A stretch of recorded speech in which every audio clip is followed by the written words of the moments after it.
Hey, what up y'all? Nurse David here, and today I'm going to be kind of going over what you could expect in an entry role in nursing informatics. And more specifically, I'm going to be talking about my previous position, which was a RN Clinical Support Analyst, and pretty much what my job duties were, what kind of tasks got assigned to me, what was above me, what all you can expect when you're getting your first job. And a lot of people that are getting into nursing informatics, this is kind of like their first position that they get into before they start moving up the chain. But before we get into the video, make sure you give this video a like and subscribe if you haven't already. It really helps out my page. But yeah, let's get straight into it. Now, my title was an RN Clinical Support Analyst, and analyst is kind of the key word in this job title because you'll see that in a lot of nursing informatics positions, and that will be something that you'll want to kind of keep an eye out for when you're looking for your first position in this field, because they're not always just going to say nursing informatics or informatics. They might be a little bit more obscure, and they majority will have that word analyst in it. Now, with this being an entry position as an analyst, pretty much what I did was I had a service line. And for reference, I'm just going to be talking about one of the clinics that I supported, and they had a specialty that they revolved around.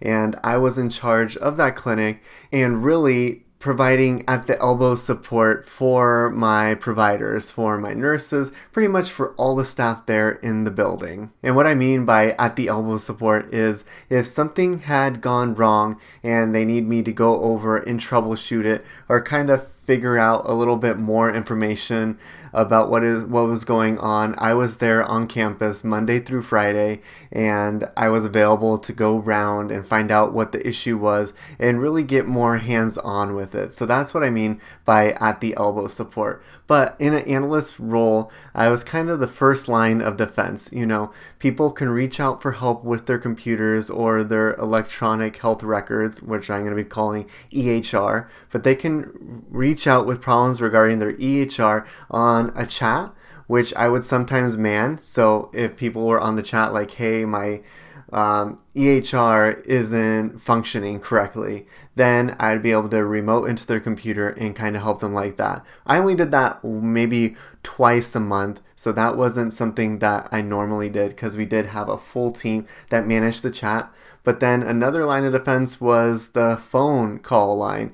So people could call in to the service desk, we'll call it. They could call into the service desk and get help. Now, if the service desk was not able to fix their problem, this is when they would create an incident, and this incident, for example, could be sent over to me or to the appropriate team of who managed the problem that they were having. Now, I know I'm getting a little bit technical in this video, and if you haven't seen any of my previous nursing informatics videos, I highly encourage you to kind of go watch those before watching this, because I'm going to be getting a little bit more into detail than I have in those previous videos. But getting back to it, with them entering these tickets and getting them to the teams that they correspond with, I would be the person that would be manning my facility, and if tickets that pertain to what I cover came to me, then I'd be responsible for getting those tickets completed, going and investigating, seeing what I could do to troubleshoot, to get them fixed, and if it was something that was not broken, I could assist them in possibly creating an enhancement request, requesting a change within their EHR. Now, a couple EHRs you might know of are Meditech, Epic, or Cerner, just to throw out a few. Now let's talk about the tickets. So I would get tickets, and there would be instances where I would be on call. So if people were having an issue, then it was my turn to cover all those tickets. Let's say we were all leaving at 3 o'clock on Friday, but our service line is open till 5 o'clock on Friday. If I'm on call for those 2 hours, then I'm technically responsible for looking into those tickets and getting them resolved, or push it to the correct team, or closing them and giving them the resources on how they could escalate their issue. Now, with these tickets, there are time restraints that I was placed on. So depending on the priority of the ticket, whether it be low, medium, or high, that would determine how many hours or days I had to complete a ticket or to get it closed and moved to the correct people. Now, this sounds pretty typical for an analyst position.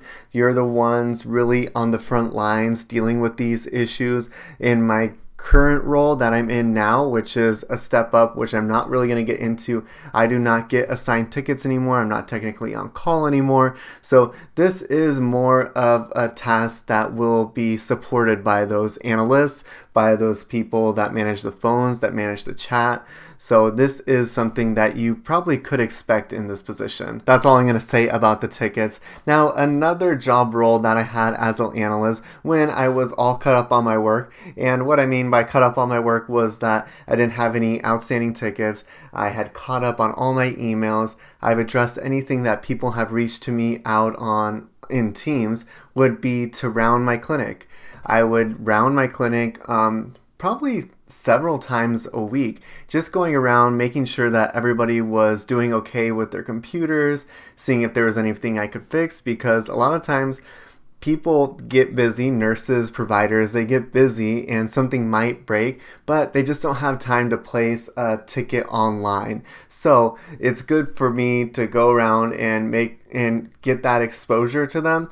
And that's when they really realize, oh, we needed you because these 3 computers over here are not working. So rounding was something that I did normally and actually something that I really enjoyed. In my analyst position, I was really hands-on. So I was in touch with a lot of the leaders at my clinic. Whenever we got new nurses that were coming in, whenever we got new providers, I would provide some kind of onboarding to them. Providers, there's just a lot of applications that they were able to use on their phone. So I would help them get set up with all of that, get their fingerprints, in the system. I would set up their cell phones. That way they could deal with prescribing medications and authenticating it on their phone. So that was a big thing. And then really when new providers started as analysts, I really just provided like 1 to 2 hours of at the elbow support. They were already seeing patients, but if they had questions, I was there right there next to them, able to answer any questions that they had.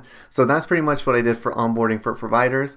For nurses, it was a little less. I really just kind of went through the EHR and got their customization set up. Now, I did not really do teaching because I know the workflows that they did within the clinic, but that's for their preceptor to do. Their preceptor is going to do the teaching on how you navigate through it, but I was there to help customize it and get it customized to how they were needed to be set up in the position that they were. Now, I'm not saying that you're not going to do any teaching as an analyst, because there would be instances where I would have my nurse managers come to me and say, hey, this nurse right here is needing some extra help with her charting. She's just taking too long. So I did have reports that I could pull to see where she could improve in her charting efficiency, and I was able to identify those with them to find out how they could improve their charting and spend less time documenting by just being more efficient. So you do some teaching, but it's not so broad because we're not the educators, we're here to help fix problems. But we are also here to help fix problems if you're having problems charting. So it's a little bit of both, but the whole role is pretty broad if you think about it. And that is pretty much the basics of what I did on a day-to-day basis, what I did on a weekly basis, other than larger projects that I might be involved on, other than new facilities that were going live that need their computer testing, really kind of onboarding providers, managing the tickets, keeping on top of my emails and my Teams, which is our messaging system on how people would contact me, kind of just staying on top of those was really my general job description as a support analyst. And it does take a while to catch on. I remember at the beginning feeling like, I don't know how I'm going to learn all this. At some point I was covering service lines that I never had even worked in.